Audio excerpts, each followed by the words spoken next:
Hi there, this is Charlotte of Gamercast. As you may have noticed, Catherine recently did a pickup video. I'm just going to show that I can do pickup videos too, because they're fun and I like to buy games. You might notice that my stuff, while not too retro, is a bit more retro than Catherine's because she has more money than me, so she can afford to buy new games. Not that she spends too much anyway, but so I'll start from the furthest back I can remember. Most of the games that I buy, by the way, are usually from boot sales or from charity shops. Best way to get games. But don't go to the boot sales I go to because it's not fair. I want the games. You can have them. So, to start off, I recently got Super Puzzle Fighter 2 Turbo. I was never really a big fan of these games, but I couldn't pass it up because it didn't have a box or anything, so the guy said I could have it for 20p. And it works. It's a good game, but you know, it's a bit weird. It's not your normal block game, but with Street Fighter. I don't know. And then also Catherine recently brought back her multi-mega for us to play Mega Drive games, so I was very happy to find someone with Marble Madness. Unfortunately, this doesn't have the instruction book. It's one of those massive chunky old Electronic Arts cards that you used to get, which I don't like the look of. That was only 50p as well, so that was cool. Then I went to a nice little boot sale just down the road at a church, which was just a one-off. But I found loads of games, which was amazing. So I got a copy of Overboard on the PlayStation, which I always used to play a demo of back when I was a kid. So it was awesome to see it, so I'll probably have loads of fun with that. And then I also got Monopoly as well. It was just a game that we don't have. Me and Catherine have quite a large collection of PlayStation 1 games, and I do love PlayStation 1 games. There's just a bit of nostalgia about them. I think I probably played on them the most, so when I was a child. Then I also as well got from this person Medieval, which is an amazing game. The only reason I actually bought this though is because it's not a platinum version, and the one that I own is platinum, so that was a bit cheap. But these, all three of those, were 50p each, so you can't go wrong with that. And then there was another person with more games for 50p as well, so I got Bugs Bunny Lost in Time. I mean, it's not as good as Looney Tunes games used to be, but you can't go wrong with a platformer on the PlayStation. And then I also got this, which is Street Fighter Alpha 3, and this was 50p as well. But the thing with this, which makes it very interesting indeed, is if you look at the disc, you probably can't see that, but you can probably see that way round that there's writing just here. So basically this is a promo copy, and I found out that Sega didn't used to do the white labels for the Dreamcast. They used to do, literally when you bought it, there was a little sticker here that said promo. So I thought that was pretty cool for 50p, so that was cool. Then I recently also went to another one with Catherine, and I got a copy of Everybody's Golf. That one I'm probably just going to put on eBay because I think I've got a copy of it already, but that was complete as well. I had to pay £2 for that. I don't like paying too much for PlayStation games, but Everybody's Golf's quite a good one. It's also quite rare, I think. Then I also got some, what they called, PlayStation 2 games. So these were £1 each, and I got a copy of Midway Arcade Treasures 1, which has got the amazing root beer tapper on, which is always loads of fun. That's complete as well. And then I also got a copy of Midway Arcade Classics 3. Unfortunately I don't have two though, so I've kind of got a bit of a gap. But this one is basically all racing games mainly, and it's got Super Off-Road, which is like one of the best games ever made. I don't know why, it's just really addictive. And then we also got Dancing Fever. The only reason that we actually got this though is we're not sure, but just in case it's the one that has the Silent Hill track on it, because it's a dancing game on the PlayStation 2 that has one of the Silent Hill 3 songs, and I can't remember, we couldn't remember if it was this one or not, but we bought it anyway just in case. So if anyone knows that, tell us, yeah? Okay, and then there's actually quite a lot here, so don't be too surprised. Also that week we got, which was amazing, I thought. So this lady had a Game Boy so it was in a box. And this was £2, which was awesome, because I've been playing on it loads recently. So it's just a classic Game Boy. The only problem with it is some battery acid had leaked into the speaker, so the speaker's a bit fuzzy every now and again, but I was trying to fix it, but I'm not sure if I can.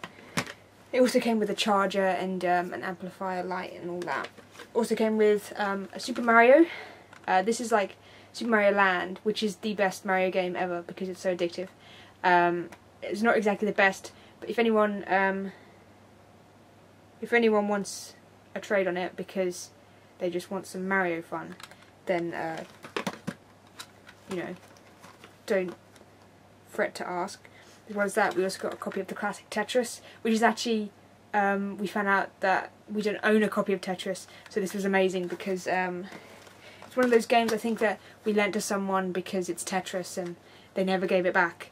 And then we also got F1 pole position, which is quite cool. My boyfriend likes F1 quite a lot, so probably give that a bit of a go. It's a bit, it's weird actually because it's a Ubisoft game and it's very anime looking, so it's quite an interesting one. And then Track Meet, which is basically Interplay made it, I think, yeah, Interplay track and field, basically.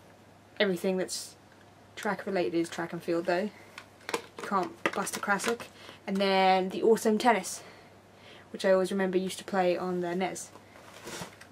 That wasn't bad for £2, I thought. Quite a bargain. And I have found myself keep playing Tetris on the bus to work. So then I was a bit naughty and I went to a booth by myself and I got this. So I have a PlayStation already, but this box looks so nice, and it's not as nice condition as it could have been, but I went over and thought I'd ask for the hell of it, and it came with the PlayStation that had 2 dual shocks, the PlayStation which works fine, the instruction book, the warranty card. It didn't actually have the official RF unit, it had an unofficial SCAR, and then the power unit as well, and that works fine. And then it also came with all these games for £5, so I couldn't say no to that. Most of these games I already own, unfortunately, but if anyone wants a trade on them, I'm good for that. So the first one I used to actually play all the damn time when I was a kid is a PGA Golf European Tour. That's a bit scratched though, I'm not sure if that one works. Then we got a copy of Toca Touring Car Championship, which always used to be a really good game back in the day, but they haven't made a Toca in a while. Incidentally as well, Actual Soccer 2, which I'm of course totally not interested in, but Toca and Actual Soccer 2 were the 2 games that my boyfriend had when he originally had a PlayStation, which I found quite interesting. Then A Bug's Life, which is the one game from the whole pile that I wanted, but it doesn't have an instruction book unfortunately, which is a bit pants.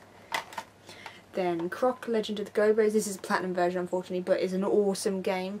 The second I took this PlayStation home I had to play on it just to hear him you know, say his little stuff.